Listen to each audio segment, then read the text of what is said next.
Mesdames, Messieurs, bonsoir. Mardi 3 octobre 2017, voici la une du journal. La fin du calvaire se dessine sur le pont du Vouri à Douala avec l'ouverture partielle de l'ouvrage à la circulation ce mardi. Un soulagement à vivre en tête de ce journal.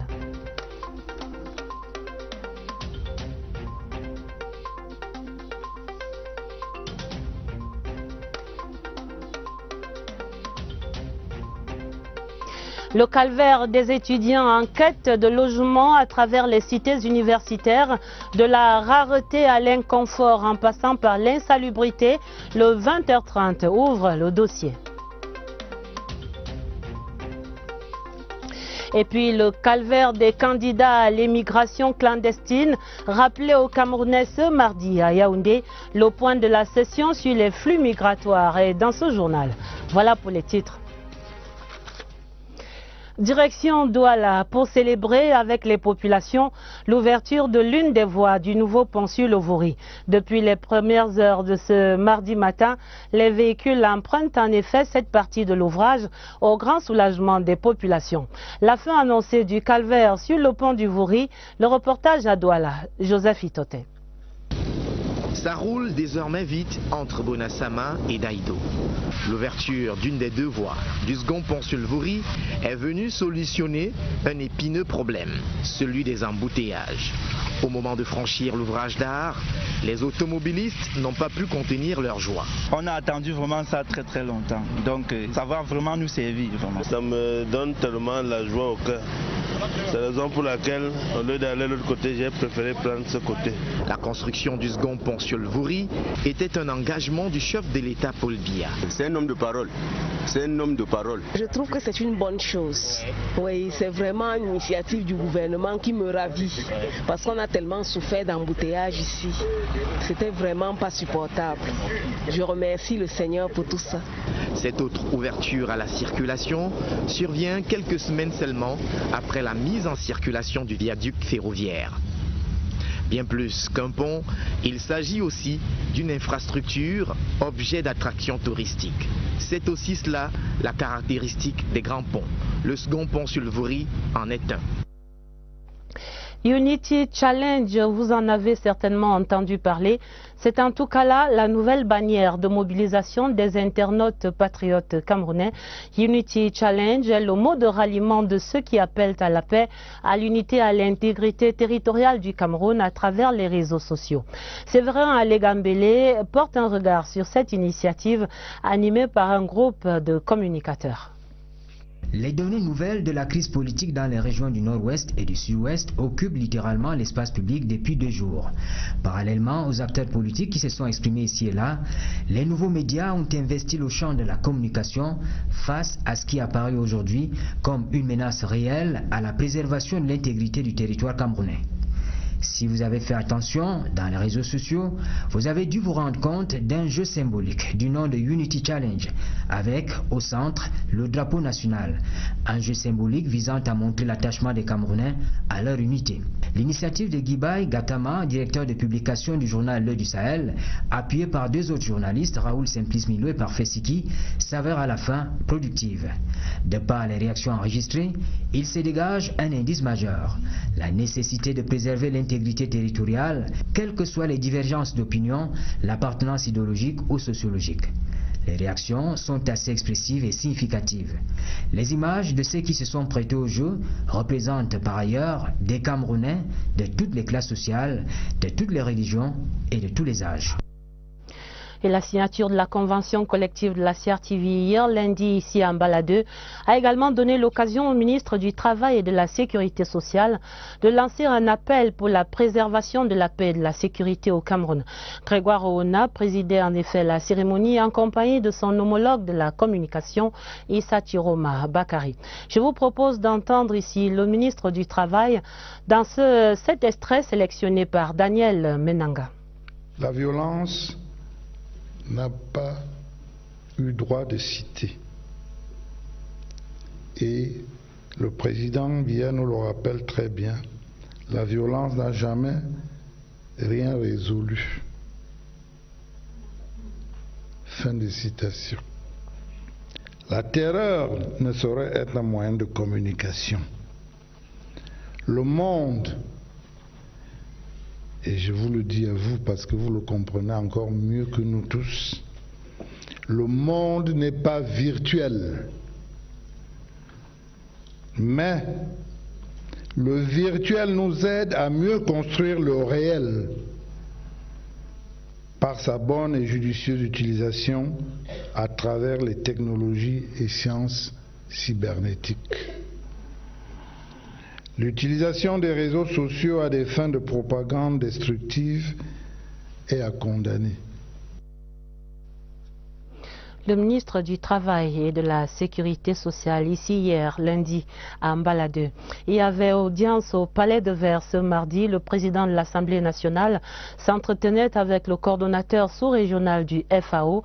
Le fonctionnaire unusien qui a résidence à Libreville au Gabon est en visite de travail au Cameroun. Kavaye Djibril et Helde Moutea ont envisagé la densification de cette coopération entre le Cameroun et l'Organisation des Nations Unies pour l'alimentation et l'agriculture. Voici le compte rendu de cette audience avec Laurentine Bokono. Coordonnateur sous-régional de l'Afrique centrale de l'Organisation des Nations Unies pour l'alimentation et l'agriculture, FAO, Helder Moutea est reçu pendant près d'une heure par le président de l'Assemblée nationale, le très honorable Kavaye Djibril. Plus qu'une visite de courtoisie, l'audience est aussi l'occasion d'échanger sur la coopération avec le Cameroun. Nous sommes en train de discuter avec le gouvernement du Cameroun, l'établissement d'un bureau de partenariat et liaison au Cameroun. Et maintenant, on a échangé avec Monsieur le Président sur cette initiative. Visant la sécurité alimentaire pour tous, la FAO s'est dit préoccupée par la précarité alimentaire qui sévit dans la partie septentrionale du pays. Particulièrement sur le développement de l'agriculture dans la région nord du pays. Il y a les défis de la sécheresse qu'on a adressé, les besoins de bien travailler sur ça. On a parlé des problèmes de ravager envahissant du maïs, Spodoptera frugiperde, que c'est un problème qui peut provoquer beaucoup de dégâts. Installé à Libreville au Gabon, où il couvre 8 pays de la sous-région, Helder Moutea a aussi tenu à remercier le gouvernement camerounais qui honore ses engagements. La construction d'un immeuble siège à Bastos est la preuve de la volonté de la FAO à établir avec le Cameroun une coopération stable et durable. La monnaie dans le journal, le franc CFA qui pourrait encore avoir de beaux jours devant lui. Les débats qui ont cours depuis la semaine dernière laissent entrevoir le maintien de cette monnaie et de sa parité fixe avec l'euro. Après les discussions de Paris entre les ministres des Finances et les gouverneurs des banques centrales de cette zone franc, les argentiers africains et français bouclent ces débats après-demain, jeudi, à Bercy, à Paris. Les perspectives pour notre monnaie, Olivier Kingemoli. Selon des informations non encore officielles, de nouvelles mesures d'ajustement à propos de l'Afrique centrale pour contrer la baisse de ses réserves de change seraient attendues de la réunion de Bercy jeudi prochain. La réunion pourrait aussi aborder des questions fondamentales liées à la réforme du franc CFA. Une perspective qui s'appuie sur de nombreuses critiques sur le mécanisme d'architecture complexe liant la zone franc à la Banque centrale européenne. Au 139 rue de Bercy, site du ministère français de l'économie et des finances et qui abritera aussi la réunion des ministres des finances et de l'économie de la zone franc, c'est encore le blackout total. La presse n'a même pas accès aux travaux préparatoires ni aux documents. Elle ne sera admise que jeudi prochain lors de la réunion plénière des ministres et pour la conférence de presse de Bruno Le Maire. Pour l'instant, personne ne veut s'exprimer sur le sujet, une extrême prudence qui fait même dire aux responsables de la communication des réunions de la zone franc que, de mémoire, ils n'avaient jamais vu une télévision africaine à Paris pour la cause.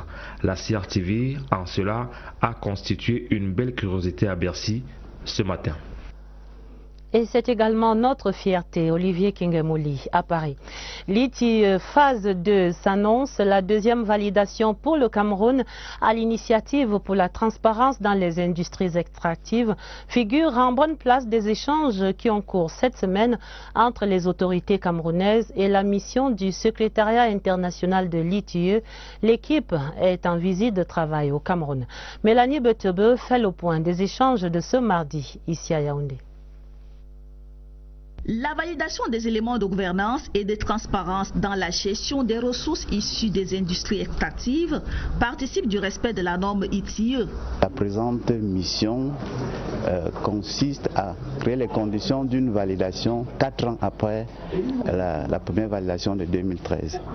Et ce travail se fait sur la base d'un rapport qui a été examiné par un comité multipartite. Le nouveau système de validation de la norme ITIE obéit à 4 phases. La préparation de la validation, la collecte des données par le secrétariat international qui est en cours pour le cas du Cameroun. À ces 2 phases viennent s'ajouter une assurance qualité menée par un bureau indépendant et l'examen final par le conseil d'administration. La validation du Cameroun a commencé le 1er juillet 2017. Nous sommes en train de faire nos travaux et nous pensons qu'il y aurait une décision du conseil d'administration durant le premier trimestre 2018 par rapport au degré d'avancement dans la mise en œuvre de cette norme ITIE. Il faut dire que depuis 2013, année où le Cameroun a été déclaré pays conforme à l'ITIE, beaucoup de réformes ont été engagées pour que le pays garde son rang. Le code minier qu'on vient d'adopter qui a intégré pas seulement l'initiative l'ITIE comme un élément contraignant, mais on parle aussi de processus Kimberley. Dans le même code, il y a un 25% qui doivent être consacrés aux communautés.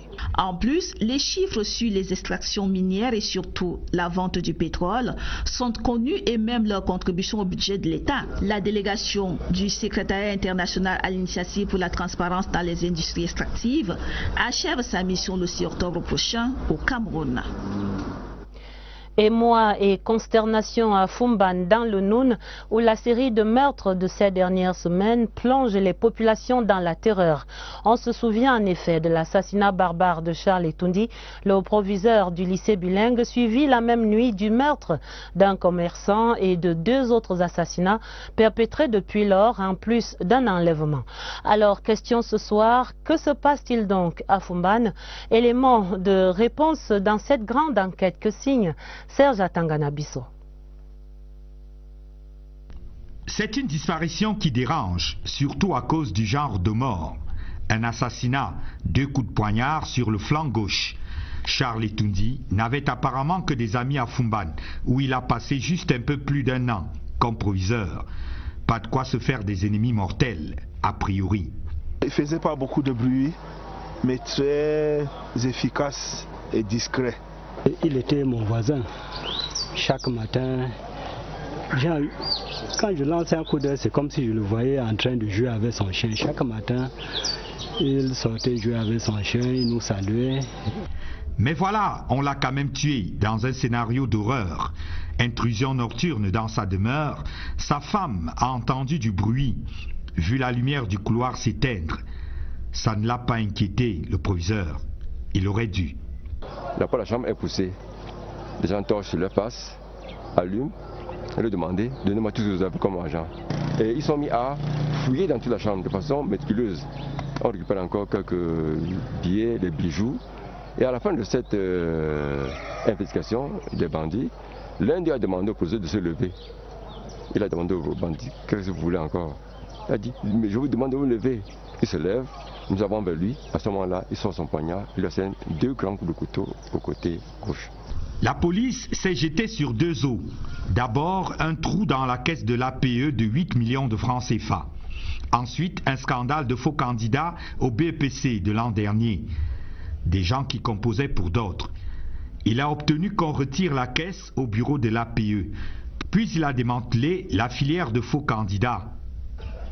En suivant ce fil, la police indique que 2 malfrats sont appréhendés et aux mains de la police judiciaire régionale à Bafoussam. Les 2 autres complices courent encore.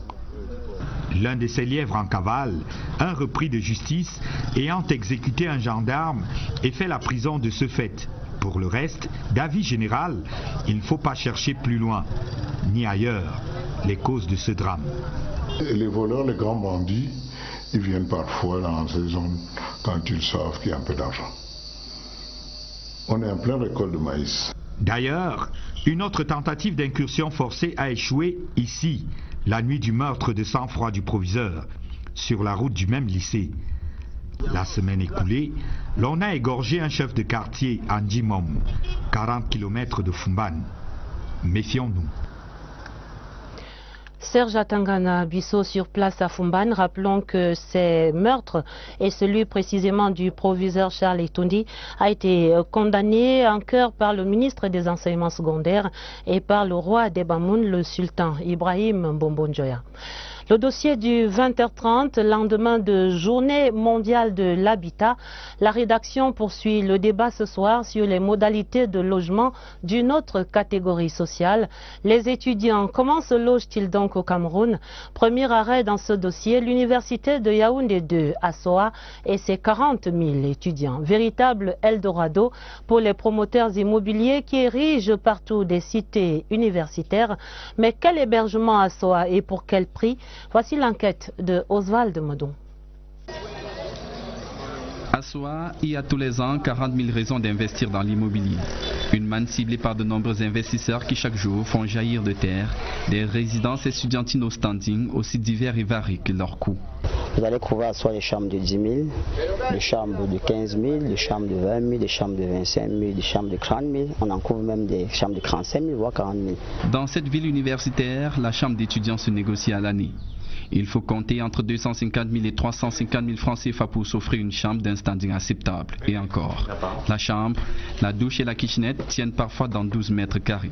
Quelquefois, les prix peuvent donner les vertiges. 500 000, 600 000, 700 000 et même 800 000 francs CFA l'année. Se sentir à l'aise dans une cité ici, il faut avoir 150 000 à 12. 6 mois ou 1 an. Le prix n'est plus seulement en fonction de la proximité avec le campus ou avec la route principale. Et ces nouvelles cités au standing, au-delà du gîte, offrent désormais des espaces de jeu et de loisirs à leurs locataires. 700 000 francs CFA, trop cher pour vous, pas grave. À Soa, tout le monde peut trouver son compte. Bienvenue dans l'autre Soa. Dans cette cité, avec seulement 7 000 francs tous les mois, vous pouvez devenir propriétaire de cette chambre spartiate. Un puits alimente le camp où les toilettes externes sont communes à tous les locataires. Ils peuvent toujours se consoler avec une haie de fleurs bien développée. D'ailleurs, ce qui compte, c'est juste le toit au-dessus de la tête. Mais aujourd'hui, l'heure de gloire des propriétaires est révolue. Toutes les cités, UP ou non, ne font plus le plein. L'avènement du système LMD a un peu ralenti l'activité de ce côté-là. Le système a ramené les cours à 3 jours. Pourtant, avant, on faisait les cours de lundi à samedi. Ce qui fait que la demande a un peu diminué. Autant de raisons qui parfois poussent les propriétaires à revoir leur grille de prix à la baisse, même en cours d'année académique. Parfois, il vaut mieux limiter les pertes. Faisons à présent une incursion à Yaoundé 1. Au lieu d'Ikradat, il s'est créé au fil des ans une cité autonome appelée Bonamou Sadi.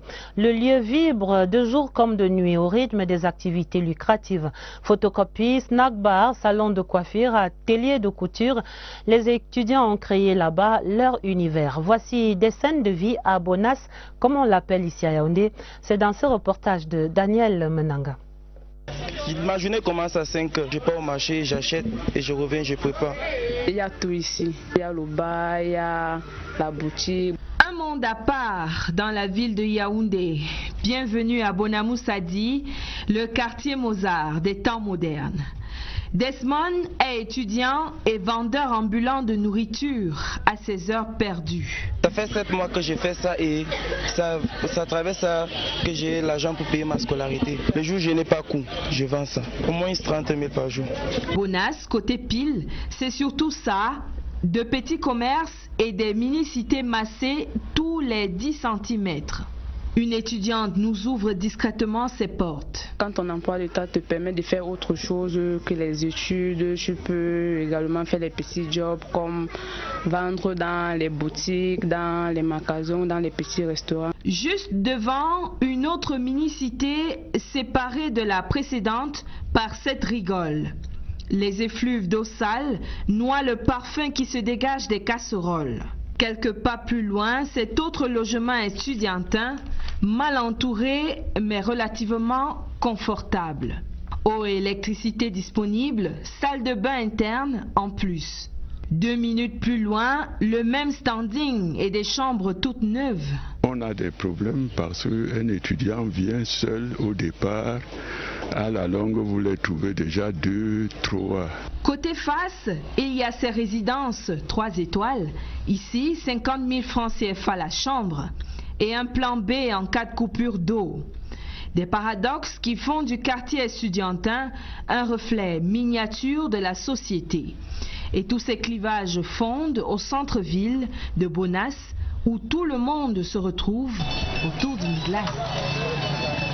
Et plus loin, dans l'extrême nord, la ville de Maroua, ville universitaire depuis 2008, mais avec le même défi pour les étudiants. Se loger, c'est une véritable gageure là-bas aussi. Et quand on a la chance de trouver une chambre dans l'une de ces cités, le confort n'est pas toujours au rendez-vous. Job Ganadako de CRTV Extrême Nord. Trouver un logement moins coûteux est un casse-tête pour les étudiants de l'université de Maroua. Une équation difficile que beaucoup ont résolue après plusieurs tentatives. C'était difficile. La chambre est d'abord très petite. Bon, parfois on prend aussi parce qu'il faut se loger quelque part. Sinon, on peut rester dans la rue parce que c'est très petit, c'est très inconfortable. Mais il y a une petite douche. Vous tournez dedans, c'est vraiment très difficile. Pourtant, depuis l'avènement de l'université dans cette ville en 2008, les promoteurs immobiliers ont fait pousser des mini-cités comme des champignons. Mais les conditions pour avoir accès à ces logements donnent le tournis au COPS. C'est 20 000, on paye 11 mois, je ne veux pas trop de bruit dans ma cité. Bon, j'ai respecté tout ce qu'il a demandé. On exige 1 an. Bon, là, il faut avoir assez de moyens pour payer 1 an immédiatement. Sinon, on ne vous accepte pas. Généralement, c'est ça. On vous dit, bon, 1 an après, on va laisser. Les plus chanceux ont trouvé des chambres dites modernes avec une commodité qui répond à leurs exigences. Nous avons une douche moderne, nous avons un espace lit. C'est toute la composition de la chambre. Et puis une penderie aussi est offerte par le bailleur. Même comme nous avons des petits soucis avec de l'eau qui est un souci général dans la ville de Maroua. Les propriétaires des mini-cités s'inquiètent tout de même de la sécurité de leurs locataires et prennent des dispositions qui s'imposent. Ici, tout va des grands portails. Il y a un ici, il y a un ici pour la journée. Et l'autre est dans la nuit. Il faut que je permette tout le temps. La dispersion des salles de cours dans la ville vient accentuer ce problème de logement, car louer une chambre prend aussi en compte la distance à braver avant d'arriver à son lieu de cours. La crise des logements qui va bientôt épargner les étudiants de l'école normale supérieure de Maroua qui regagnent leur site de Kongola dans les prochaines semaines. Ce sont de petits vénards parce que à Douala, les années se suivent et se ressemblent et c'est toujours le chemin de croix pour les quelques 50 000 étudiants inscrits cette année à l'université. La rareté des logements dans les cités universitaires et même dans les cités privées est récurrente depuis des années maintenant. Rufin Tchakam est à Douala. Dénicher un logement décent à un prix abordable près du campus de l'université de Douala.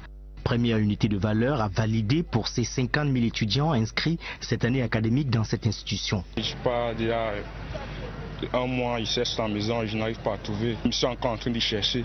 Malgré les sessions de rattrapage autorisées depuis une dizaine d'années pour une réhabilitation rapide des 300 chambres de la cité universitaire, ces bâtiments resteront encore fermés cette année. Au niveau du rectorat, on est très peu bavard sur les causes du retard de la livraison de ce chantier entamé en 2007. Un responsable qui préfère garder l'anonymat dit que ces bâtiments seront transformés en hôtels de passage pour enseignants missionnaires. Dit-on ici également, le projet d'ouverture d'un bâtiment destiné à héberger les étudiants invalides, introduit au rectorat, reste toujours sans suite. Une situation qui fait exploser les prix des cités universitaires privées. Ça n'a pas été facile pour moi de trouver la chambre ici, mais avec des recherches des agents immobiliers autres, j'ai trouvé une chambre. Ils m'ont trouvé une chambre à 25 000 francs le mois ici. Le loyer, bon, c'est un peu cher, on voit, c'est 25 000 par mois. Comme vous voyez, cette petite chambre-là, c'est à 25 000. Par endroits, la relation qualité-prix n'est toujours pas respectée. Nous sommes au nombre de 7 personnes ici que nous vivons là. On partage les mêmes toilettes qui sont même déjà pratiquement bien remplis. Le pot est déjà cassé. Bon, c'est pénible pour nous le matin pour se laver. On se met en rang en attendant. C'est vraiment de la merde ici.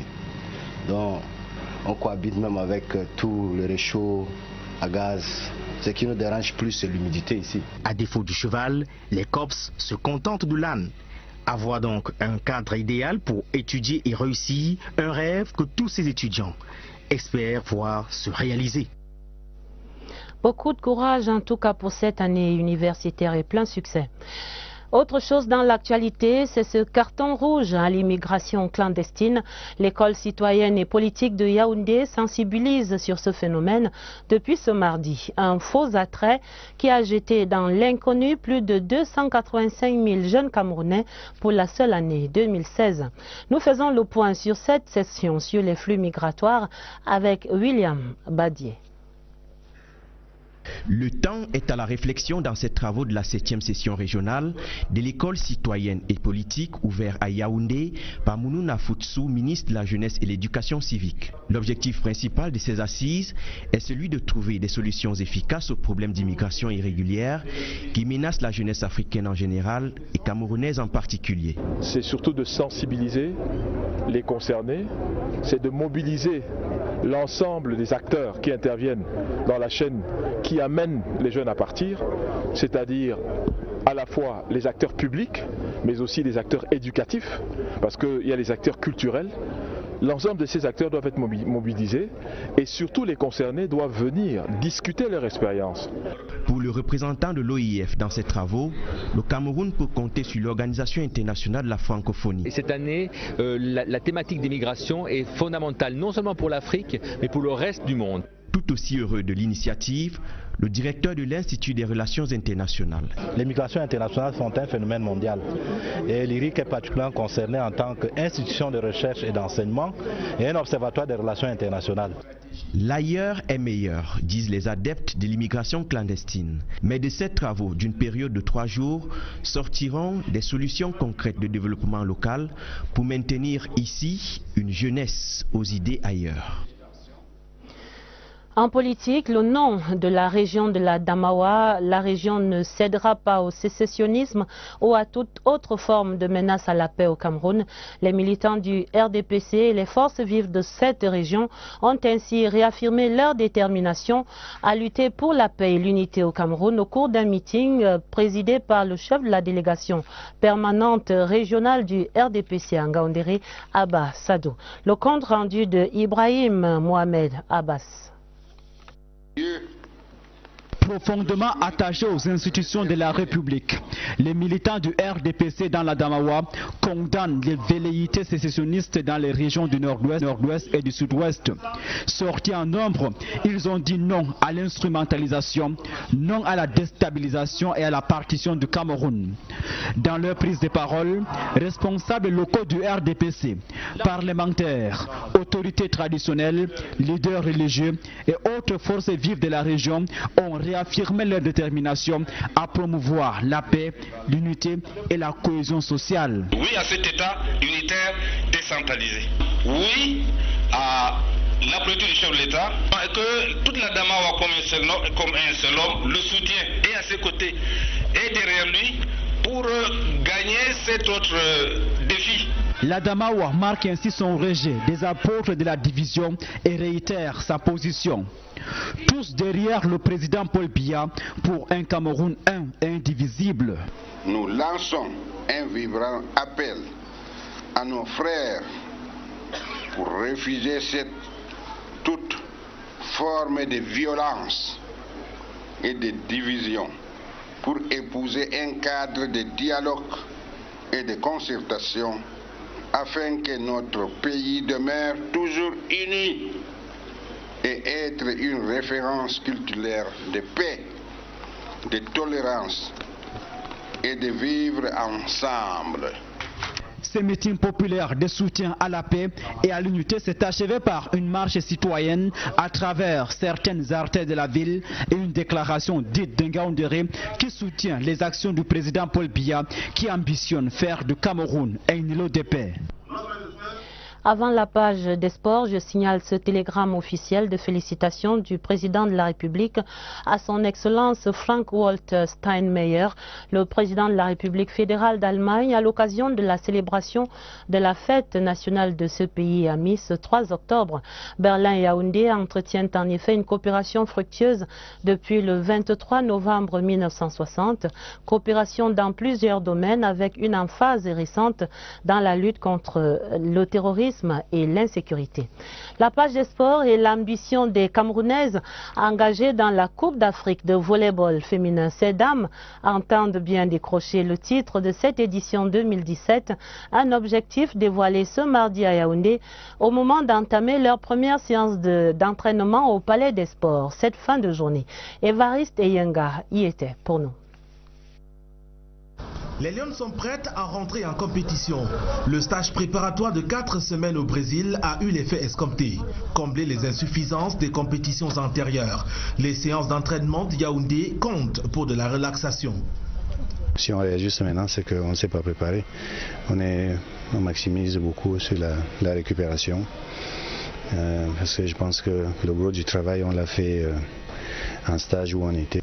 Briser le signe indien en remportant sa première Coupe d'Afrique, l'objectif est à la portée des Camerounaises.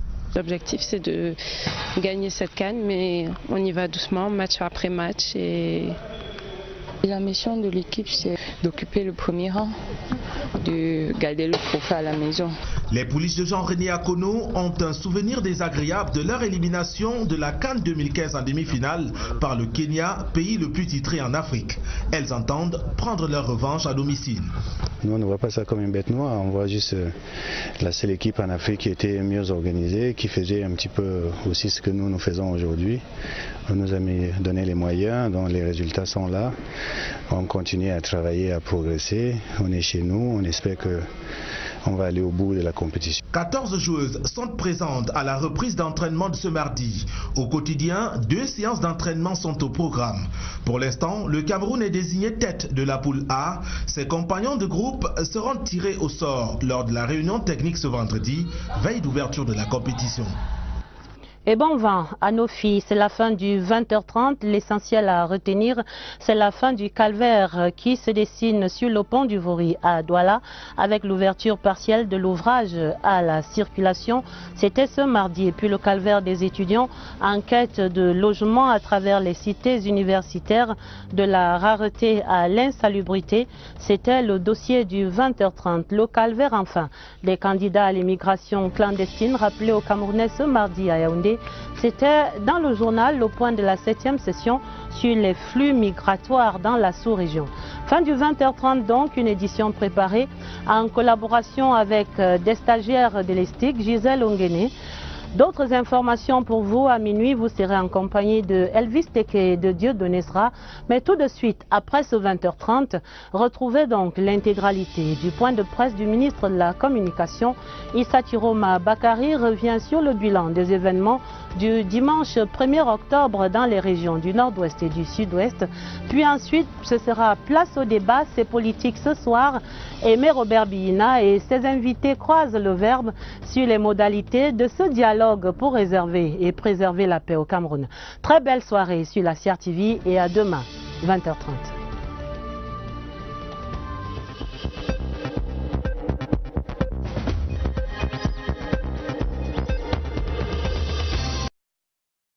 Il ne faisait pas beaucoup de bruit, mais très efficace et discret.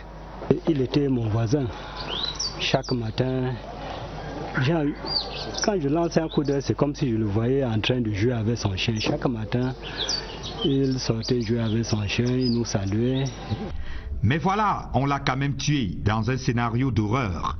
Intrusion nocturne dans sa demeure, sa femme a entendu du bruit, vu la lumière du couloir s'éteindre.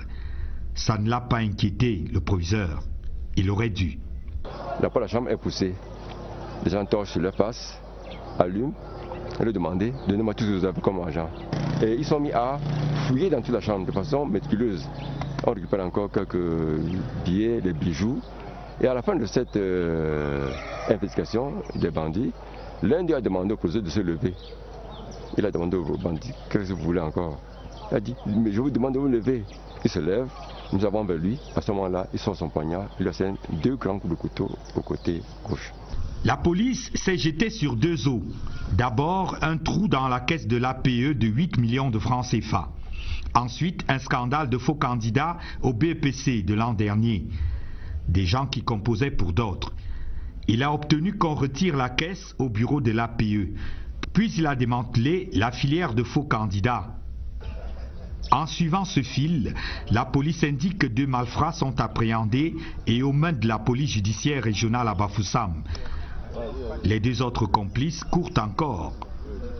L'un de ces lièvres en cavale, un repris de justice, ayant exécuté un gendarme et fait la prison de ce fait. Pour le reste, d'avis général, il ne faut pas chercher plus loin, ni ailleurs, les causes de ce drame. Les voleurs, les grands bandits, ils viennent parfois dans ces zones quand ils savent qu'il y a un peu d'argent. On est en pleine récolte de maïs. D'ailleurs, une autre tentative d'incursion forcée a échoué ici, la nuit du meurtre de sang-froid du proviseur, sur la route du même lycée. La semaine écoulée, l'on a égorgé un chef de quartier à Ndjimom, 40 km de Fumban. Méfions-nous. Serge Atangana Bissot sur place à Fumban. Rappelons que ces meurtres et celui précisément du proviseur Charles Etondi a été condamné en cœur par le ministre des Enseignements secondaires et par le roi des Bamoun, le sultan Ibrahim Bombonjoya. Le dossier du 20h30, lendemain de journée mondiale de l'habitat, la rédaction poursuit le débat ce soir sur les modalités de logement d'une autre catégorie sociale. Les étudiants, comment se logent-ils donc au Cameroun? Premier arrêt dans ce dossier, l'université de Yaoundé 2 à Soa et ses 40 000 étudiants. Véritable Eldorado pour les promoteurs immobiliers qui érigent partout des cités universitaires. Mais quel hébergement à Soa et pour quel prix? Voici l'enquête de Oswald Modon. À Soa, il y a tous les ans 40 000 raisons d'investir dans l'immobilier. Une manne ciblée par de nombreux investisseurs qui chaque jour font jaillir de terre des résidences estudiantines au standing aussi divers et variés que leurs coûts. Vous allez trouver à Soa des chambres de 10 000, des chambres de 15 000, des chambres de 20 000, des chambres de 25 000, des chambres de 30 000. On en couvre même des chambres de 35 000, voire 40 000. Dans cette ville universitaire, la chambre d'étudiants se négocie à l'année. Il faut compter entre 250 000 et 350 000 francs CFA pour s'offrir une chambre d'un standing acceptable. Et encore, la chambre, la douche et la kitchenette tiennent parfois dans 12 mètres carrés. Quelquefois, les prix peuvent donner les vertiges. 500 000, 600 000, 700 000 et même 800 000 francs CFA l'année. Se sentir à l'aise dans une cité ici, il faut avoir 150 000 à 200 6 mois ou 1 an. Le prix n'est plus seulement en fonction de la proximité avec le campus ou avec la route principale. Et ces nouvelles cités au standing, au-delà du gîte, offrent désormais des espaces de jeu et de loisirs à leurs locataires. 700 000 francs CFA, trop cher pour vous, pas grave. À Soa, tout le monde peut trouver son compte.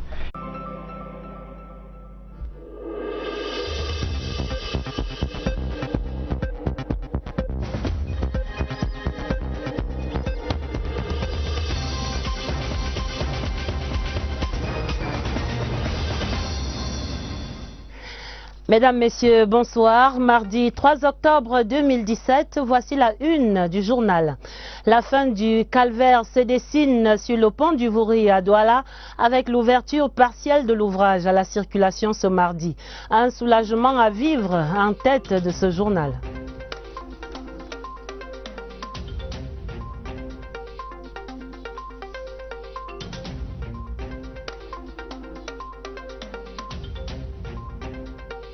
Le calvaire des étudiants en quête de logement à travers les cités universitaires, de la rareté à l'inconfort en passant par l'insalubrité, le 20h30 ouvre le dossier. Et puis le calvaire des candidats à l'émigration clandestine, rappelé aux Camerounais ce mardi à Yaoundé, le point de la session sur les flux migratoires est dans ce journal. Voilà pour les titres. Direction Douala pour célébrer avec les populations l'ouverture de l'une des voies du nouveau pont sur le Vouri. Depuis les premières heures de ce mardi matin, les véhicules empruntent en effet cette partie de l'ouvrage au grand soulagement des populations.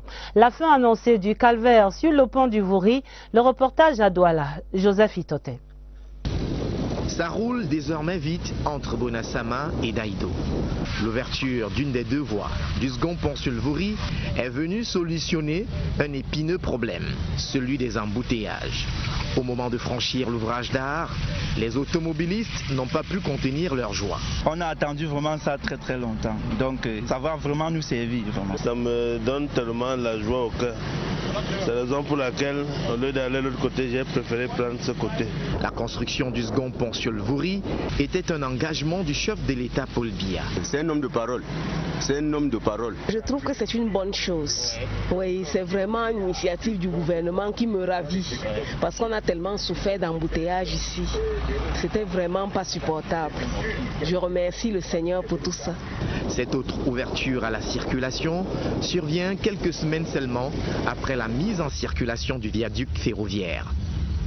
Bien plus qu'un pont, il s'agit aussi d'une infrastructure, objet d'attraction touristique. C'est aussi cela la caractéristique des grands ponts. Le second pont sur le Vouri en est un. Unity Challenge, vous en avez certainement entendu parler.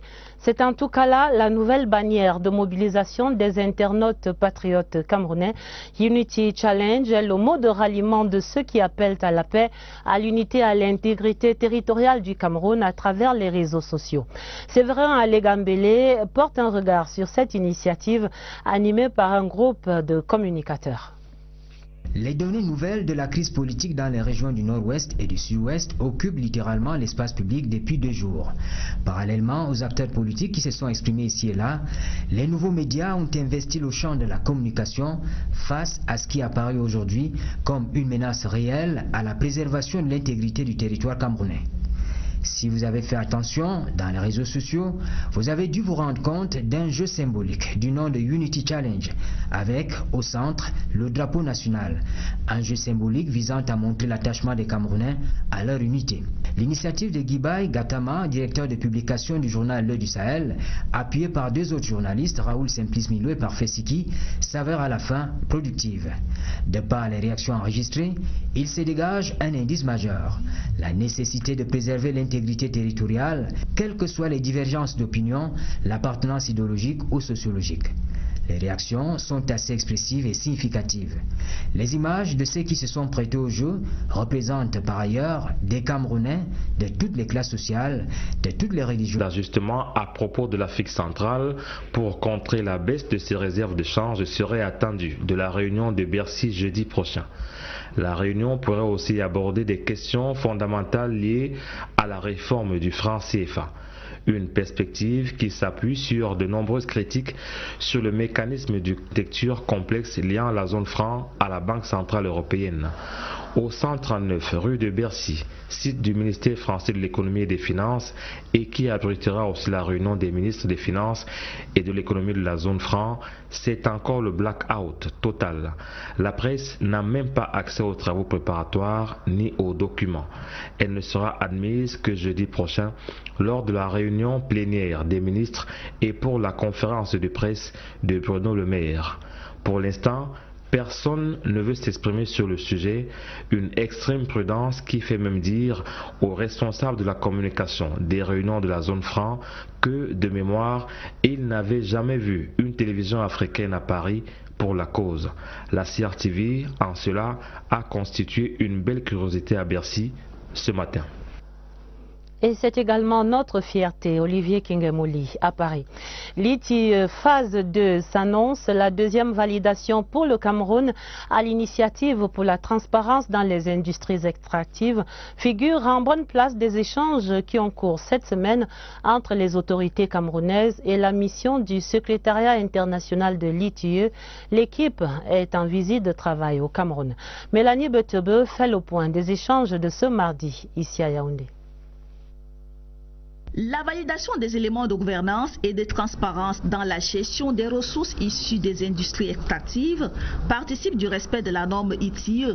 La présente mission consiste à créer les conditions d'une validation 4 ans après la première validation de 2013. Et ce travail se fait sur la base d'un rapport qui a été examiné par un comité multipartite. Le nouveau système de validation de la norme ITIE obéit à 4 phases. La préparation de la validation, la collecte des données par le secrétariat international qui est en cours pour le cas du Cameroun. À ces 2 phases viennent s'ajouter une assurance qualité menée par un bureau indépendant et l'examen final par le conseil d'administration. La validation du Cameroun a commencé le 1er juillet 2017. Nous sommes en train de faire nos travaux et nous pensons qu'il y aurait une décision du conseil d'administration durant le premier trimestre 2018 par rapport au degré d'avancement dans la mise en œuvre de cette norme ITIE. Il faut dire que depuis 2013, année où le Cameroun a été déclaré pays conforme à l'ITIE, beaucoup de réformes ont été engagées pour que le pays garde son rang. Le code minier qu'on vient d'adopter qui a intégré pas seulement l'initiative, l'ITIE comme un élément contraignant, mais on parle aussi de processus Kimberley. Dans le même code, il y a un 25% qui doivent être consacrés aux communautés. En plus, les chiffres sur les extractions minières et surtout la vente du pétrole sont connus et même leur contribution au budget de l'État. La délégation du secrétariat international à l'initiative pour la transparence dans les industries extractives achève sa mission le 6 octobre prochain au Cameroun. Émoi et consternation à Fumban dans le Noun, où la série de meurtres de ces dernières semaines plonge les populations dans la terreur. On se souvient en effet de l'assassinat barbare de Charles Etundi, le proviseur du lycée bilingue, suivi la même nuit du meurtre d'un commerçant et de 2 autres assassinats perpétrés depuis lors, en plus d'un enlèvement. Alors, question ce soir, que se passe-t-il donc à Fumban? Élément de réponse dans cette grande enquête que signe Serge Atangana-Bisso. C'est une disparition qui dérange, surtout à cause du genre de mort. Un assassinat, 2 coups de poignard sur le flanc gauche. Charles Etundi n'avait apparemment que des amis à Fumban, où il a passé juste un peu plus d'1 an, comme proviseur. Pas de quoi se faire des ennemis mortels, a priori. Et de tous les âges. Et la signature de la convention collective de la CRTV hier, lundi, ici à Mbala 2, a également donné l'occasion au ministre du Travail et de la Sécurité sociale de lancer un appel pour la préservation de la paix et de la sécurité au Cameroun. Grégoire Oona présidait en effet la cérémonie en compagnie de son homologue de la communication, Issa Tiroma Bakari. Je vous propose d'entendre ici le ministre du Travail dans cet extrait sélectionné par Daniel Menanga. La violence n'a pas eu droit de citer. Et le président Biya nous le rappelle très bien, la violence n'a jamais rien résolu. Fin de citation. La terreur ne saurait être un moyen de communication. Le monde, et je vous le dis à vous parce que vous le comprenez encore mieux que nous tous, le monde n'est pas virtuel, mais le virtuel nous aide à mieux construire le réel par sa bonne et judicieuse utilisation à travers les technologies et sciences cybernétiques. L'utilisation des réseaux sociaux à des fins de propagande destructive est à condamner. Le ministre du Travail et de la Sécurité sociale, ici hier, lundi, à Mbala 2. Il y avait audience au Palais de Verre ce mardi. Le président de l'Assemblée nationale s'entretenait avec le coordonnateur sous-régional du FAO. Le fonctionnaire unisien qui a résidence à Libreville au Gabon est en visite de travail au Cameroun. Kavaye Djibril et Helde Moutea ont envisagé la densification de cette coopération entre le Cameroun et l'Organisation des Nations Unies pour l'alimentation et l'agriculture. Voici le compte rendu de cette audience avec Laurentine Bokono. Coordonnateur sous-régional de l'Afrique centrale de l'Organisation des Nations Unies pour l'alimentation et l'agriculture, FAO, Helder Mouteya est reçu pendant près d'une heure par le président de l'Assemblée nationale, le très honorable Kavaye Djibril. Plus qu'une visite de courtoisie, l'audience est aussi l'occasion d'échanger sur la coopération avec le Cameroun. Nous sommes en train de discuter avec le gouvernement du Cameroun, l'établissement d'un bureau de partenariat et liaison au Cameroun. Et maintenant, on a échangé avec Monsieur le Président sur cette initiative. Visant la sécurité alimentaire pour tous, la FAO s'est dit préoccupée par la précarité alimentaire qui sévit dans la partie septentrionale du pays. Particulièrement sur le développement de l'agriculture dans la région nord du pays. Il y a les défis de la sécheresse qu'on a adressé, les besoins de bien travailler sur ça. On a parlé des problèmes de ravager envahissant du maïs, Spodoptera frugiperde, que c'est un problème qui peut provoquer beaucoup de dégâts. Installé à Libreville au Gabon, où il couvre 8 pays de la sous-région, Helder Mouteya a aussi tenu à remercier le gouvernement camerounais qui honore ses engagements. La construction d'un immeuble siège à Bastos est la preuve de la volonté de la FAO à établir avec le Cameroun une coopération stable et durable. La monnaie dans le journal, le franc CFA qui pourrait encore avoir de beaux jours devant lui. Les débats qui ont cours depuis la semaine dernière laissent entrevoir le maintien de cette monnaie et de sa parité fixe avec l'euro. Après les discussions de Paris entre les ministres des Finances et les gouverneurs des banques centrales de cette zone franc, les argentiers africains et français bouclent ces débats après-demain, jeudi, à Bercy, à Paris. Les perspectives pour notre monnaie, Olivier Kingemoli. Selon des informations non encore officielles, de nouvelles mesures. Bienvenue dans l'autre soin. Dans cette cité, avec seulement 7000 francs tous les mois, vous pouvez devenir propriétaire de cette chambre spartiate. Un puits alimente le camp où les toilettes externes sont communes à tous les locataires. Ils peuvent toujours se consoler avec une haie de fleurs bien développée. D'ailleurs, ce qui compte, c'est juste le toit au-dessus de la tête. Mais aujourd'hui, l'heure de gloire des propriétaires est révolue. Toutes les cités, UP ou non, ne font plus le plein. L'avènement du système LMD a un peu ralenti l'activité de ce côté-là. Le système a ramené les cours à 3 jours. Pourtant, avant, on faisait les cours de lundi à samedi. Ce qui fait que la demande a un peu diminué.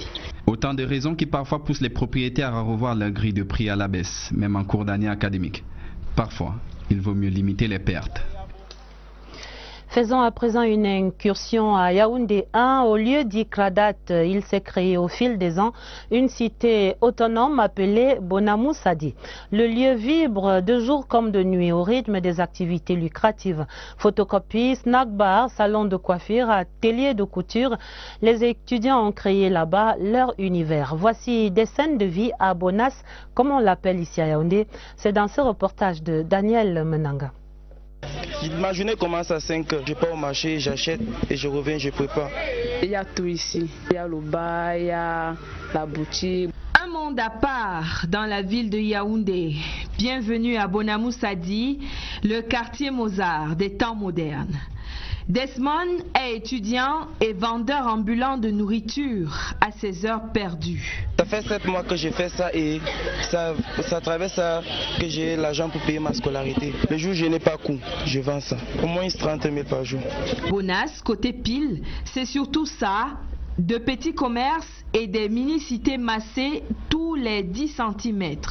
Une étudiante nous ouvre discrètement ses portes. Quand ton emploi de temps te permet de faire autre chose que les études, tu peux également faire des petits jobs comme vendre dans les boutiques, dans les magasins, dans les petits restaurants. Juste devant une autre mini-cité séparée de la précédente par cette rigole. Les effluves d'eau sale noient le parfum qui se dégage des casseroles. Quelques pas plus loin, cet autre logement estudiantin, mal entouré mais relativement confortable. Eau et électricité disponibles, salle de bain interne en plus. 2 minutes plus loin, le même standing et des chambres toutes neuves. On a des problèmes parce qu'un étudiant vient seul au départ. À la longue, vous les trouvez déjà 2, 3. Côté face, il y a ces résidences 3 étoiles. Ici, 50 000 francs CFA la chambre et un plan B en cas de coupure d'eau. Des paradoxes qui font du quartier estudiantin un reflet miniature de la société. Et tous ces clivages fondent au centre-ville de Bonas, où tout le monde se retrouve autour d'une glace. Et plus loin, dans l'extrême nord, la ville de Maroua, ville universitaire depuis 2008, mais avec le même défi pour les étudiants. Se loger, c'est une véritable gageure là-bas aussi. Et quand on a la chance de trouver une chambre dans l'une de ces cités, le confort n'est pas toujours au rendez-vous. Job Ganadako de CRTV Extrême Nord. Trouver un logement moins coûteux est un casse-tête pour les étudiants de l'université de Maroua. Une équation difficile que beaucoup ont résolue après plusieurs tentatives. C'était difficile. La chambre est d'abord très petite. Bon, parfois on prend aussi parce qu'il faut se loger quelque part. Sinon, on peut rester dans la rue parce que c'est très petit, c'est très inconfortable. Mais il y a une petite douche. Pour tourner dedans, c'est vraiment très difficile. Pourtant, depuis l'avènement de l'université dans cette ville en 2008, les promoteurs immobiliers ont fait pousser des mini-cités comme des champignons. Mais les conditions pour avoir accès à ces logements donnent les tournis au COPS. C'est 20 000, on paye 11 mois, je ne veux pas trop de bruit dans ma cité.